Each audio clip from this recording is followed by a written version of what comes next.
Johnny Somali.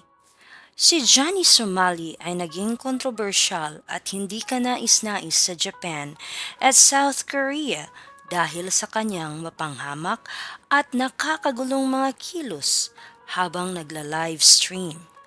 Sa Japan, napanood siyang nanlait sa mga lokal, gumagamit ng mga mapanirang salita at nanunuya sa kultura ng mga Hapon sa mga pampublikong lugar, tulad ng mga trend at restaurant. Nagkaroon pa siya ng kaso ng trespassing sa isang construction site na humantong sa kanyang pagka-aresto.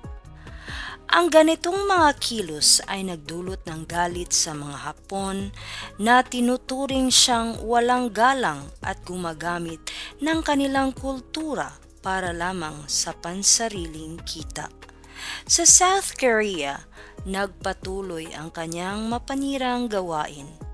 Isa sa pinaka-controversial na ginawa niya ay ang paghalik sa Statue of Peace, isang monumento na nagpaparangal sa mga biktima ng pang-aabuso noong panahon ng digmaan. Nagdulot ito ng matinding galit mula sa mga Koreano at maging sa Parlamento ng South Korea na tinalakay ang kanyang kaso at mga posibleng hakbang laban sa kanya.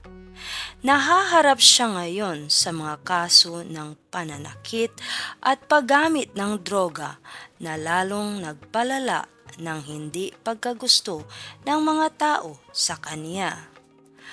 Ang kaniyang mga aksyon ay tinuturing na hindi lamang nakakagambala kundi nagpapakita rin ng kawalan ng respeto sa kultura at batas ng mga bansang ito. Kaya naman marami ang may hindi magandang pananaw sa kanya. Ang hindi magandang reputasyon ni Johnny Somali sa South Korea at Japan ay lumala dahil sa paulit-ulit na mga aksyon na itinuturing na walang respeto sa kultura at komunidad ng mga bansang ito. Ang kaniyang mga livestream ay puno ng mga kontrobersyal na kilos na may layuning magdulot ng kaguluhan at atensyon para sa mga viewers.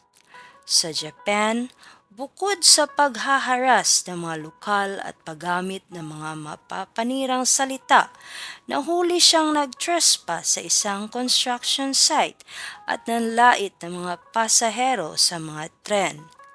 Mga aksyon na nagdulot ng matinding galit sa mga Hapon, lalo na't ipinapakita nito ang kawalan niya ng galang sa kanilang mga social norms at batas.